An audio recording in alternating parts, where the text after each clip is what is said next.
cruising down the Beaver Darn. We're going down to the Darn in the river, I told our neighbor on the phone.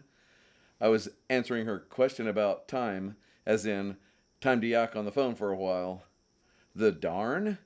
Yes, the Beaver Darn. We want to see how it's doing since last year. Are you walking? Nope. Thought we'd take the old canoe. I kind of hinted around to Bob that we haven't been canoeing much lately. And he caught on to your hinting, my neighbor was flabbergasted. Of course, he's not totally dense, you know.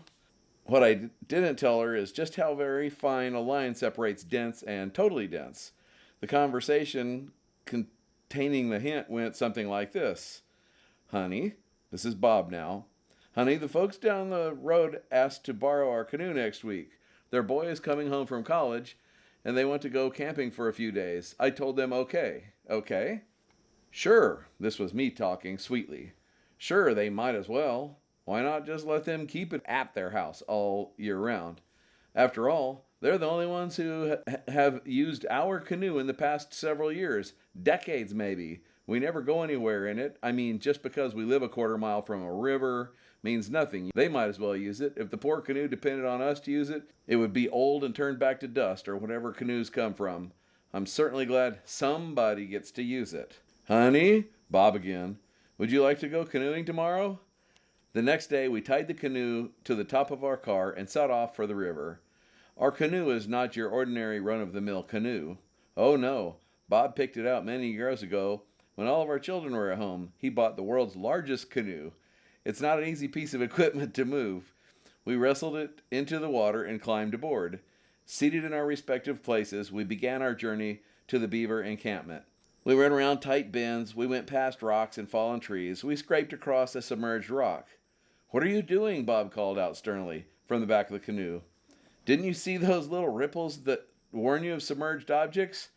I wasn't looking at the water. I was trying to keep from being decapitated by those tree branches that you were driving us into with no regard for our safety, I replied in a soft, ladylike voice. Well, keep your eyes open. We paddled on. The quiet beauty of the riverbank, the soft ripple of the water as we slowly traveled along, somehow hushed all thoughts of that other world of harsh reality. We had left noise and care and worry and fear far behind us. It was as though we were enveloped in our own peaceful sanctuary. Bob, I screeched, softly. Left, you're running us into the bank. Too late. We scrunched over a log and up onto the muddy riverbank. A tangle of tree branches and weeds and bushes all forgot their vows of never moving from their position of stability when humans were present. In all the excitement, they leaped from their rooted places and attacked us mercilessly. Can you push us off from here? Bob snarled. I can't, I replied gently while glowering toward the sky. Long silence from behind me, and I struggled with the branches and the weeds and the trees and the thorns. Darlene, where is your paddle? It's caught up here in the tree branches above my head, and I can't get it untangled. How did you get it in a tree? Bob was shouting again. Well, you wouldn't turn left. So I was switching sides, and anyway, it's not my fault. You were supposed to be guiding, Bob is man enough not to back away from admitting his mistakes. He just pushed and pulled and rocked the canoe until he finally got us free. He retrieved my paddle and handed it forward to me.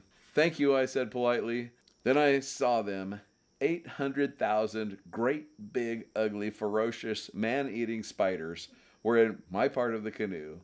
I began to pound them with the edge of the paddle. Pound, pound, crash, crash, hammer, crash. You are going to punch holes in the bottom of the canoe, Bob, speaking ever so calmly now, resigned. I don't care, I said through grinding teeth. If we go under, then the spiders will drown.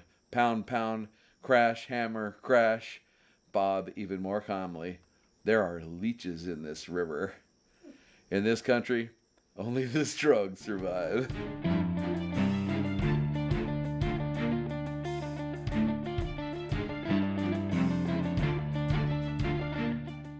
Wait, were you actually filming that? Yes.